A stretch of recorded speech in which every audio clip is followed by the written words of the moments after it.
Depuis la fin de la Seconde Guerre mondiale, la paix règne en Europe.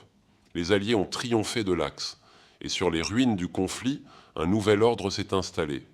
La France, forte de son empire colonial, a rejoint l'OTAN. À ses côtés, les colonies portugaises et la Libye. Le Royaume-Uni, lui, conserve son empire, ainsi que l'Éthiopie. Le Canada administre la Grèce sous protectorat. Quant à l'Allemagne, elle retrouve les frontières de 1914. La paix semble solide. Mais sous la surface, les tensions grandissent. Face à l'OTAN, une nouvelle puissance émerge.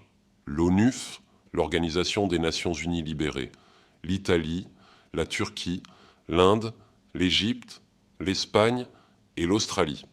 Deux blocs se font face. Une guerre froide, sans affrontement direct. En 1946, l'opération Fire Tempest est organisée en secret.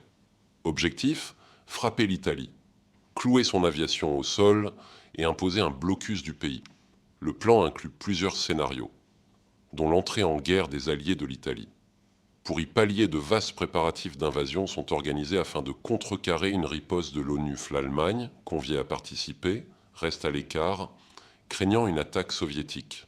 Le monde retient son souffle, jusqu'à la désescalade du 1er janvier 1947. Le traité de Suez met fin à la crise, faisant avorter le projet Fire Tempest. Une zone démilitarisée est établie dans les Alpes, mais la fracture se crée au sein de l'ONUF. Les désaccords éclatent. Les alliances se fissurent. Le 2 janvier 1947, Churchill quitte le pouvoir. Il est remplacé par Léopold Améry. En 1948, l'Égypte quitte l'ONUF. Elle rejoint à nouveau le Commonwealth et cède le Moyen-Orient, Arabie, Yémen, Oman, Qatar à la couronne britannique. Juillet 1948. L'Union des peuples libérés organise une assemblée pour la paix en Europe. Une Europe entre Européens. Ni l'URSS, ni le Canada n'y sont conviés. L'Allemagne d'Adenauer, la Roumanie d'Antonescu et la Suède y voient une opportunité. Une croisade contre les nations non européennes sur le vieux continent se prépare.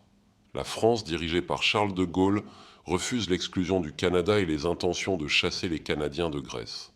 Fatiguée de l'absence d'aide de ce prétendu allié d'outre-Rhin pour protéger les intérêts canadiens, elle fait l'impensable.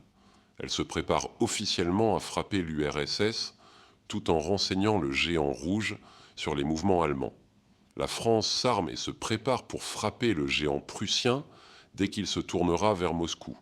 La guerre s'approche à nouveau de l'Europe